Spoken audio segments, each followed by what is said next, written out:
Hello hi ನಮಸ್ತೆ, welcome back to my channel. Instant ಆಗಿ use ಮಾಡುವಂಥ ಜಿಂಜರ್ ಗಾರ್ಲಿಕ್ ಪೇಸ್ಟ್ ಮನೇಲಿ ಹೇಗೆ ಸ್ಟೋರ್ ಮಾಡಿ ಇಟ್ಕೊಳ್ಳೋದು ಅಂತ ಅಂದ್ಬಿಟ್ಟು ನಾನು ನಿಮ್ಮ ಜೊತೆ ಈ ವ್ಲಾಗಲ್ಲಿ ಶೇರ್ ಮಾಡ್ಕೊತೀನಿ.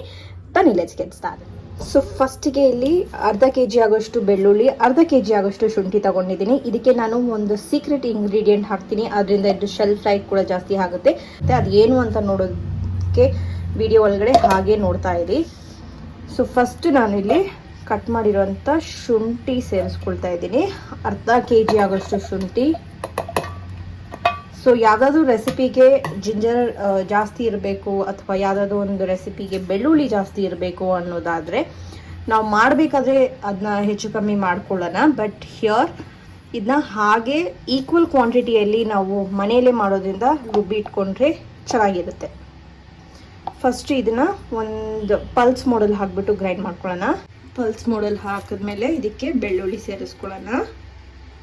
ಬೆಳ್ಳುಳ್ಳಿ ಆ್ಯಕ್ಚುಲಿ ಸ್ವಲ್ಪ ಹಾಕ್ತಾ ಇದ್ದೀನಿ ಇವಾಗ. ಇದು ಚೆನ್ನಾಗಿ ಪೇಸ್ಟ್ ಆದಮೇಲೆ ಇದಕ್ಕೆ ಬೆಳ್ಳುಳ್ಳಿ ಸೇರಿಸ್ಕೊಳ್ಳೋಣ. ಸೊ ಇಲ್ಲಿ ಫಸ್ಟ್ ಬ್ಯಾಚ್ ರೆಡಿಯಾಗಿದೆ.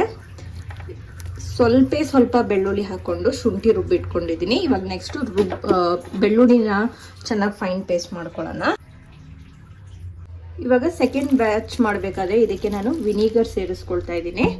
ಇದಕ್ಕೆ ವಿನಿಗರ್ ಹಾಕಿ ರುಬ್ಬಿದ್ಮೇಲೆ ಒಂಚೂರು ಅರಿಶಿನ ಹಾಕ್ಕೊಳ್ತಾ ಇದ್ದೀನಿ ನಾನಿಲ್ಲಿ ಕಲರಿಗೋಸ್ಕರ, ಹಾಗೂ ಇದು ಚೆನ್ನಾಗಿರುತ್ತೆ ಅಂತ. ಶುಂಠಿ ಬೆಳ್ಳುಳ್ಳಿ ಪೇಸ್ಟಿಗೆ ಬೇಕಾಗುವಷ್ಟು ಉಪ್ಪು ಹಾಕ್ಕೊಳ್ಳಿ. ಕಲ್ಲುಪ್ಪು ಸೇರಿಸ್ತಾ ಇದ್ದೀನಿ ನಾನಿಲ್ಲಿ, ಉಪ್ಪು ಹಾಕಿದ್ರೆ ಕೆಡ್ದಿರ ಇರುತ್ತೆ ಅಂತ. And also the key ingredient are ಇದಕ್ಕೆ ಸೀಕ್ರೆಟ್ ಇಂಗ್ರೀಡಿಯೆಂಟ್ ಅಂದರೆ ಇದಕ್ಕೆ ಒಂಚೂರು ಎಣ್ಣೆ ಹಾಕಿದ್ರೆ ಹಾಳಾಗಲ್ಲ ಅಂತ ಅಂದ್ಬಿಟ್ಟು ಇದನ್ನ ಸುಮ್ಮನೆ ಒಂದ್ಸರಿ ತಿರುಗಿಸ್ಬಿಟ್ಟು ಫಸ್ಟ್ ರುಬ್ಬಿರುವಂಥ ಜಿಂಜರ್ಗೆ ಮಿಕ್ಸ್ ಮಾಡ್ಕೊಳ್ಳೋಣ. ನೋಡಿದ್ರೆ ಎಷ್ಟು ಚೆನ್ನಾಗಿ ಕಲರ್ ಬಂದಿದೆ ಅಂತ ಅಂದ್ಬಿಟ್ಟು ಇವಾಗ ಇದಕ್ಕೆ ಮಿಕ್ಸ್ ಮಾಡ್ಕೊಳ್ಳೋಣ. ನಾವು ಚೆನ್ನಾಗಿ ಮಿಕ್ಸ್ ಮಾಡಾಯಿತು. ಇವಾಗ ಇದನ್ನ ಒಂದು ಏರ್ ಟೈಟ್ ಕಂಟೈನರಲ್ಲಿ ಹಾಕಿ 1 ರಿಂದ 2 ತಿಂಗಳವರೆಗೂ ಇಟ್ಕೊಂಡು ನೀವು ಯೂಸ್ ಮಾಡ್ಬೋದು.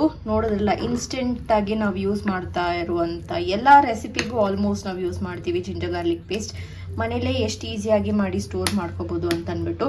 ಸೊ ಇದಾಗಿತ್ತು ನಮ್ಮ ಇವತ್ತಿನ ಬ್ಲಾಗ್. ನಿಮಗೆ ಬ್ಲಾಗ್ ಇಷ್ಟ ಆಗಿರುತ್ತೆ ಅನ್ಕೊಂತೀನಿ. ಇಷ್ಟ ಆಗಿದ್ದಲ್ಲಿ ಮರಿದಿರ ನನ್ನ ಚಾನಲ್ನ ಇದೇ ರೀತಿ ಸಬ್ಸ್ಕ್ರೈಬ್ ಮಾಡ್ಕೊಂಡು ನೋಡ್ತಾ ಇರಿ ಅಂತ ಹೇಳ್ತಾ, thank you so much for watching.